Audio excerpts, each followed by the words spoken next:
Results may vary. Results may vary.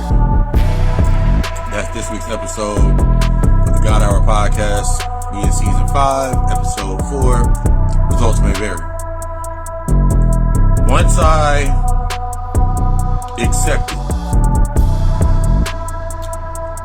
accepted that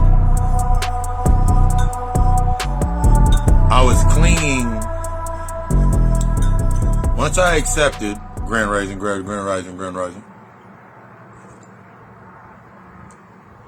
Once I accepted that the beginning parts of my life were in the results of holding on to or clinging to the perceptions of others.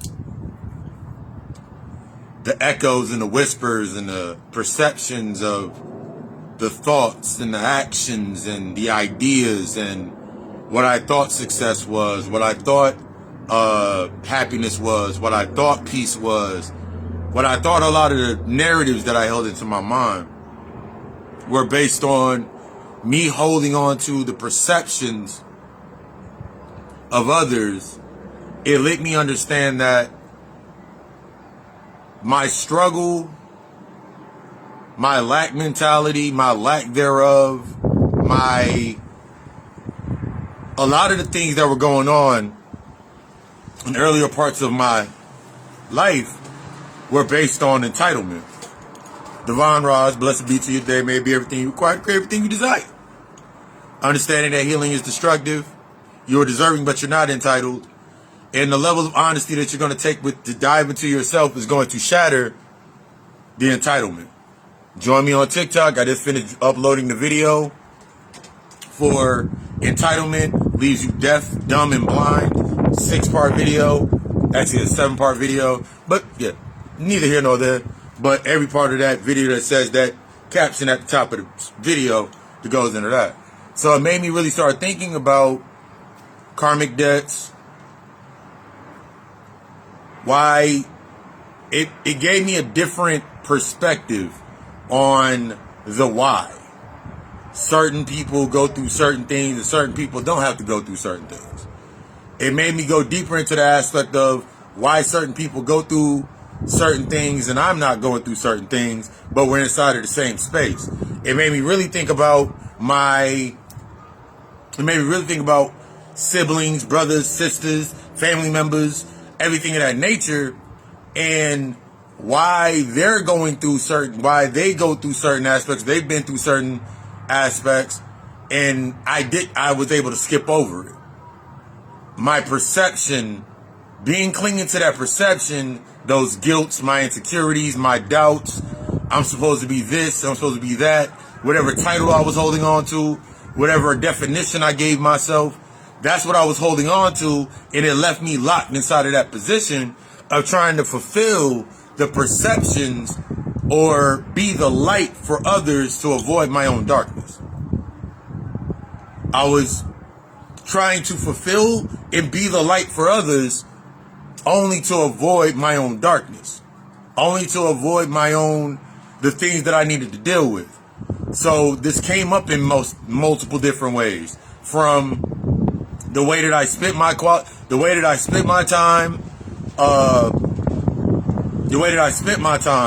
I took on the day, the way that I handled the aspects of work. It was all based in this false sense of entitlement. That entitlement will leave you deaf, dumb, and blind. It leaves you deaf, dumb, and blind to the expectations that you set, how you set your expectations, when you set your expectations, and why you set that expectation. It leaves you in a state where being stuck trying to be the light in so many different spaces without understanding your own darkness, it brings you into that space of, I saw a post the other day where it was like, if somebody's struggling too and they help you, that's not help, that's love. And I remember having that thought process. But as long as I had that thought process, I felt like even though I didn't say I had an expectation, I still had a sense of entitlement. In some way, shape, or form, I had a sense of entitlement. That means my entitlement left me blind to red flags and certain factors. It left me deaf to say certain things. And it left me dumb or dumbing myself down to remain in certain spaces. It left me dumbing myself down to stay in certain spaces, to keep acting a certain way, to keep moving a certain way, to keep this false sense of progress going on.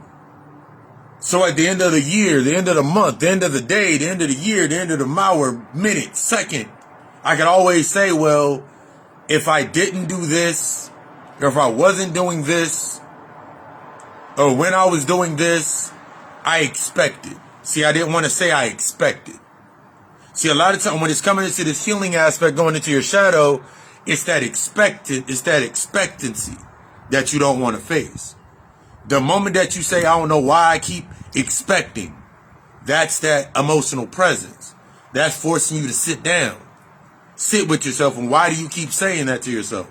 Why is that the exclamation point, the question mark, the period, the semicolon, or the comma to your conversation? Why is that the period, the exclamation point, the question mark, the semicolon, the comma to your conversation? See, I had to understand that aspect of that conversation I was having with myself. Because the conversation inside of my mind is I wasn't good enough. The conversation inside of my mind is I was powerless. I was powerless. I wasn't good enough. There was always some negative anatone or some negative axiom point in my mind. I had to find an axiom or that point outside of myself to keep that going. See, this is why. So no matter what, if I get in an argument, let's say I get in an argument, get in a fight, whether it's verbal, physical, cerebral, as long as that axiom could be accessed, I was in comfort. It didn't matter what happened. Nobody's going to stop me. Nobody's going to stop me from doing what I'm doing. I'm going to show you. I'm going to prove to them. But I'm still blind to my own accountability with myself. I was still blind to my own accountability with me. I didn't want to have that conversation with myself. I'm having a conversation in the mirror, but the conversation I'm having in the mirror, since I'm blind, to my own accountability, is I'm only able to use the perception. People think I'm sweet. People think I'm stupid. People think I'm dumb. People think they can play me. Because that was the conversation I kept having in my head. I am not doing readings right now, but if you hit me up in my inbox, we can definitely set up a reading. I'm not doing readings during this live, sorry. Much gratitude for your inquiry. If you hit me in my inbox, we can definitely set up an appointment for a reading. But I'm sitting in this space with myself. And I'm realizing that that's the reason that I'm feeling the way that I'm feeling. I'm not engaged. That's the reason I'm not feeling engaged into certain things. I'm not listening to my own body. I'm not listening to myself. I break this down when we talk about your human design. What your human design is. My human design is a manifestor generator, as an example. I'm a manifestor generator. My job is to impact and inform, and to listen to my sacral center for the response to how I engage into a space. So something that's simple of me not waiting for the response, I'm waiting for the reaction, because I'm not waiting for a response. I'm waiting for a reaction, because the response is internal, the reaction is external. So I'm waiting for reactions to initiate things. I'm waiting for something to happen. So this is naturally inside of that conversation with myself. Now I'm sitting in spaces, unconsciously, I'm looking for reasons for somebody to feel some type of way, so I can feel okay with what I'm about to do next. Remember, it's all something that you do. How many times have you sat there and had a conversation with someone on the phone, someone face to face, in the way that you're trying to read it, you're trying to read them as they're upset, mad, thinking, whatever is going on. They can just be simply sitting there. They could have just been simply sitting there, just woke up. They hungry, think about what they want to eat, or whatever it may be. But inside of your mind, based on your narrative, you're looking for a reason to escape the space, and you don't know how to, since you're not giving yourself the permission, that priority and accountability to your own healing, to your own work, and you're not used to asking or speaking your intention in that manner of, hey, I'm about to go do something, or I gotta go do this, or you're not used to that. Now you sitting inside of that space looking for a reason to do what you're doing. Looking for a reason to plan your escape. You looking for that reason to plan that escape. You looking for that reason.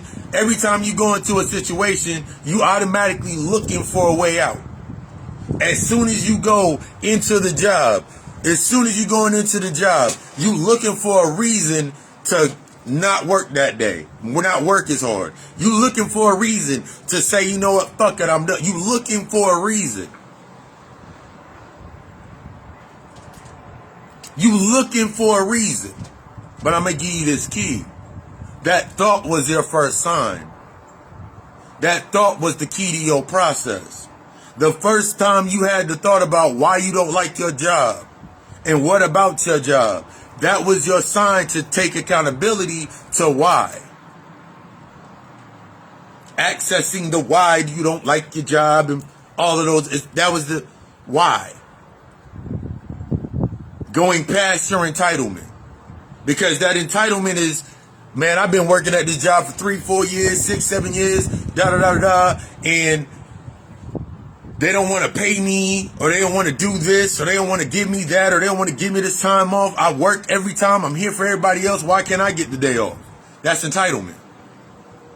That was entitlement for me. Remember, the results may vary. That was entitlement for me. Because as long as I kept that thought process, I had to realize the conversations that I would entertain. So now I'm sitting there in that space having that conversation with myself. So now I'm around motherfuckers that are having the same conversation.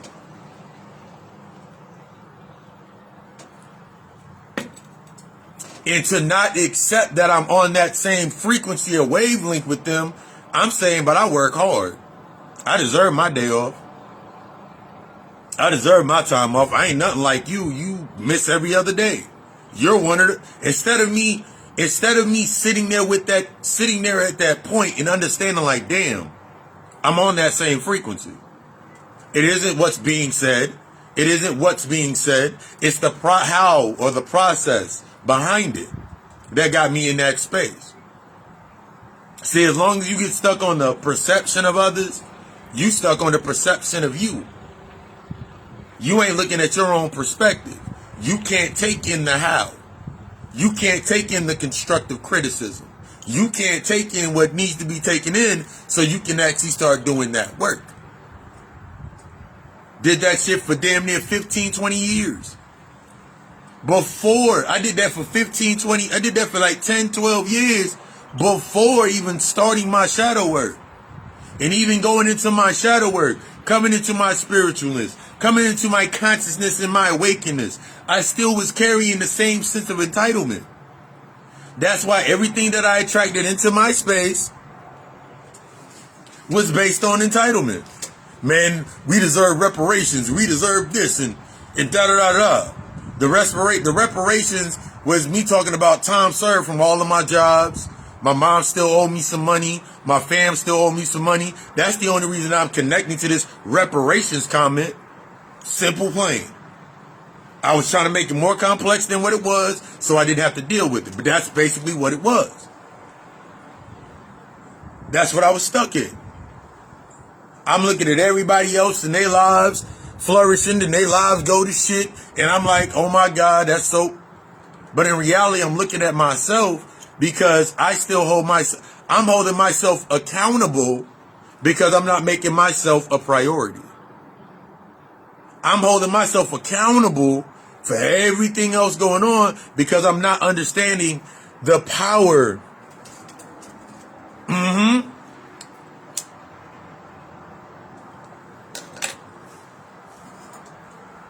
Yep, that constant. I'm noticing that in every situation that I'm in, I'm the constant. That's the only thing you can control in any variable, in any formula that you put out.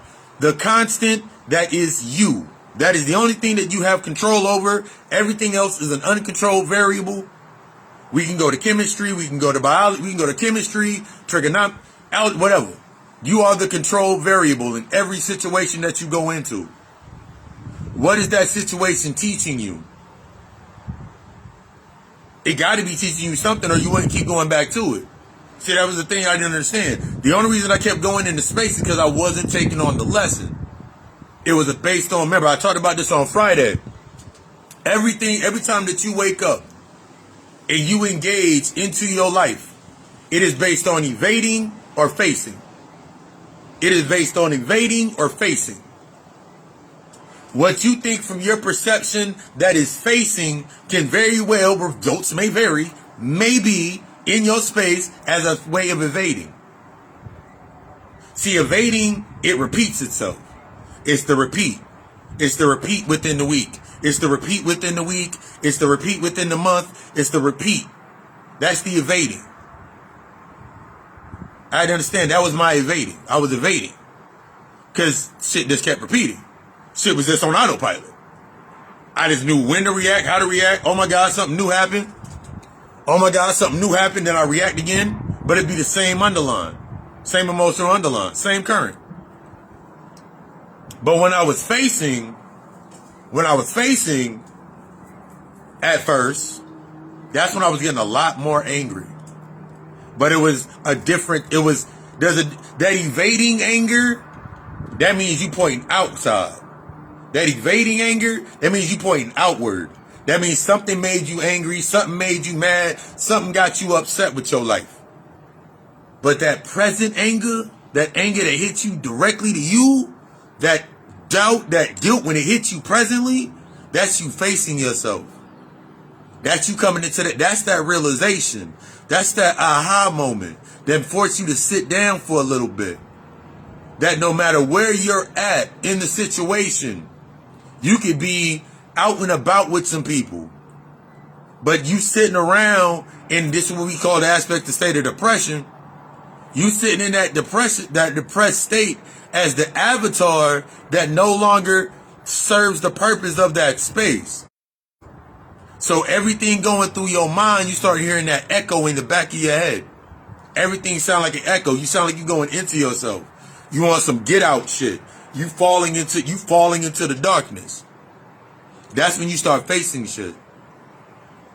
But once you get into the space of understanding I gotta face some shit, that echo, because that echo sounds muffled. It sounds like you literally underwater for something. But as you sit there and you start to stand up in the water, all you gotta do is stand up. Just stand up. Everything starts to get more clear. You get footing. Because you're sitting present in the emotion. Yeah, you still feel it. Yeah, you still feeling it, but it isn't as the anxiousness is stilled. It's still there, but you're now in the anxiousness. You're now seeing everything through the true sight of your perspective of what you created in your space to keep you reacting in a state of anxiousness, acting in that emotional current, rather than the evading and in creating these filters or these barriers behind it to keep that standing up. It's kind of like the cardboard cutouts at the shooting range. You ever been to a shooting range, or you ever been to like wherever you see they got a little cardboard cutout and they got that little piece of cardboard sticking it up, holding it up? That's what you do every single day. You look for something to hold you up. You look for something to hold up your perception, the perception of you, so you can keep going. But there's a difference between that movement and the step. See, we can get so stuck on movement where we're not looking at steps. Steps are in the process. If I'm not looking at the steps, then everywhere that I move, I'm not in control of where I move. I'm not in control of the rhythm. I'm not in control of my flow. I'm not living inside of my cadence. I'm not moving to my moving to my notes. So anybody else can come in and remix the song. Anybody else can come in and drop a piece of the remix, take this piece, use it for this other, use it for another event, and keep me stuck. Now I don't own my masters to that work. I didn't own my story. So of course it can be used by everyone else. Somebody used a part of your story as the reason that they couldn't be around you. Somebody else used the part of your story to the reason that they're always around you. In that same instance, somebody else used your story as, damn, they always going through some shit. Someone else used your story as something else. Because you ain't got no ownership over your own story. That's the perceptions of you in everybody else's mind. They take ownership of your story. And since we're blind to seek what we need to seek, of course, we don't follow it along. That's where that entitlement comes in. You sitting there. I remember going through my job to job every week, doing the same things. But then I'm looking at same comparison, because I worked in restaurants. I'm working in restaurants, and the thing with restaurants, and I don't know about a lot of other restaurants and retail, like when another place opens, there's 6 months. I didn't understand this until I became a manager at a restaurant, like managing inside of a restaurant inside of that space. It's another key about the space. I didn't understand that the first 6 months of any opening of any place, there's always that flood of people coming in because it's new. The infatuation with it being new. The infatuation with it being new. Oh shit, people gonna come in, they gonna fuck up. Oh shit, we can get free food, all types of shit. And it'll all be comp because it's in the price. It's in that 6 months. So now I remember like watching people always leave the jobs, and I'm always staying. It wasn't until I was given that opportunity to go into that management position to really sit down around the bosses, and they're sitting there like, yeah, people do that every time. They gonna leave, they ain't gonna try to come back. They ain't coming back. And I was like, oh shit. That's something I wasn't privy to. Here's that example of that key. You sitting here inside of a space with yourself, wanting everything to come a certain way, and you're wondering why nothing can come into your space, or you're not attracting what you want. But you keep attracting what you need. You keep attracting that lesson. You keep attracting that lesson. You keep attracting exactly what you need.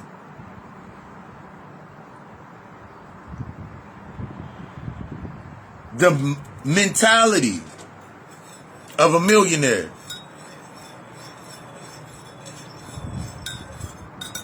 versus somebody that has millions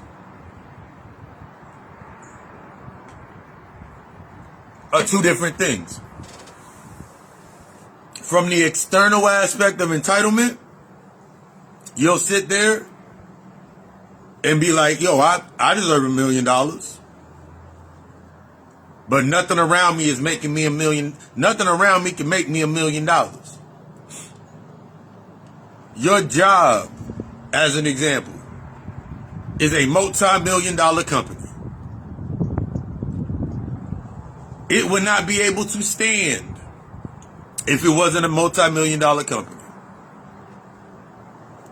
Where you are, where the manager is, where the owner is all part of that aspect.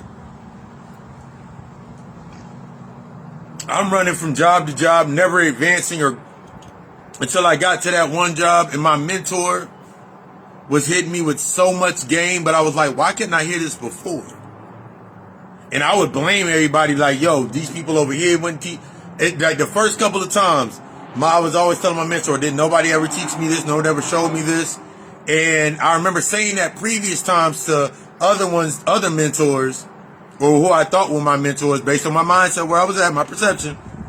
And they were like, yeah, but you understand, man, this ain't there. This is different. My mentor taught me and said, it doesn't matter. This is one thing we do not discuss. We do not discuss how others teach, move. We don't discuss those moves. Because as long as we worried about others' moves, others' aptitudes, their thought processes, their whats, we never learn our hows. That shit stuck with me. I was like, shit. The deep 4 or 5 years later when I got into my shadow work, really got into my work, and I was really sitting there, that shit came up. I was like, shit, that's what it is. It's that plan. It's that plan based on deserving, not the plan based on entitlement. See, that pattern's based on entitlement. That pattern based on the entitlement creates romanticism. You start to romanticize shit. But that deserving with that plan, that actually taps you into that purpose of the learning. You ain't romanticizing shit. You accepting everything as what it is and seeing it for what it is. Removing these layers and shedding. Looking at things, like there's so many things, like one thing that I made an example that's in the video was, I can't be upset or disgusted or angry or feel any type of way with it about anyone. Because all that lets me know that I'm still casting a judgment of avoidance on myself. Something I ain't wanting to deal with yet. Because if I'm allowing, at the end of the day, when I lay down, I'm not saying from the aspect of if something's happening and that's a normal part of the process in that humanity aspect, but it's all in how you approach it. I know that being present, yes, that's exactly what it is. That's that strategy. That's that bird's eye view. Your perspective, the perspective is above, the perceptions are below. The perception is above and the perception is below. If I'm always looking for my perception as something, I romanticize the perspective of others. So I romanticize, or i.e. look at them, and I romanticize the person and not the lesson.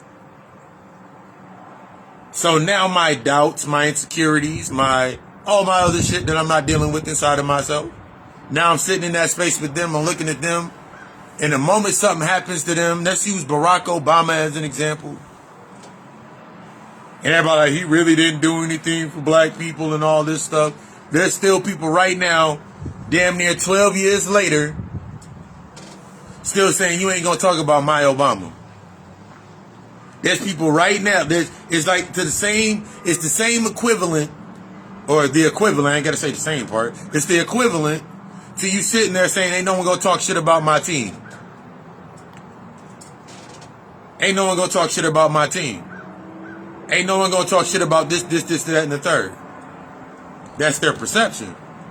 Why does their perception of something bother you? Because I know them. No, you don't. No, you don't. You only know, I had to understand this main key. I had to understand that I didn't know anyone. I only knew of them based on the perception of how deep I was going into myself. I had to understand that if I'm looking at somebody, dealing with people, talking with people, I only know them as deep as I understand. My perception will change. And that was what I was fearing, that the deeper I go into myself, my perception of them would change. It was never about them perception of, it was not their perception of me changing based on my changes and investment into my changes. It was my perception of them. That's what I was facing.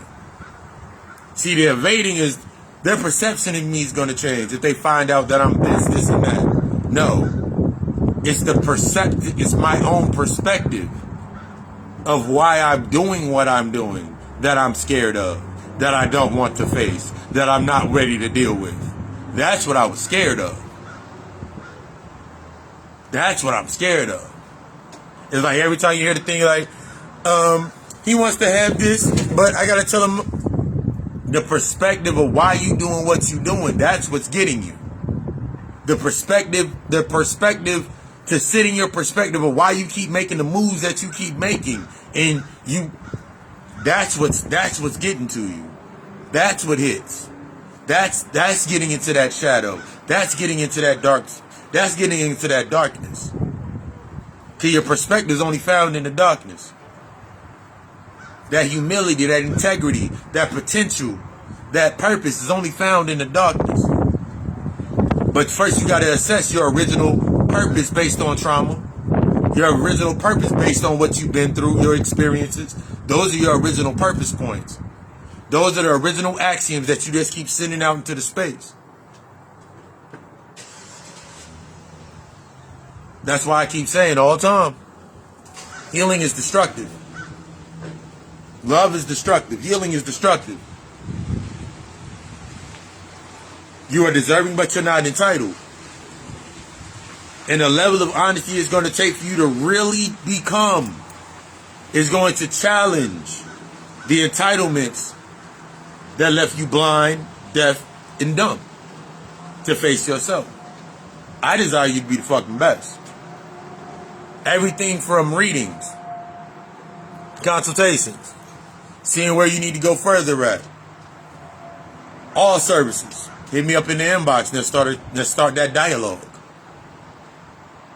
I desire you to be the fucking best.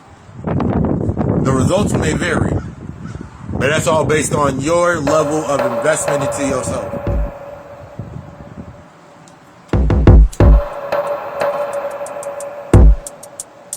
I love you. You love us. Ashe.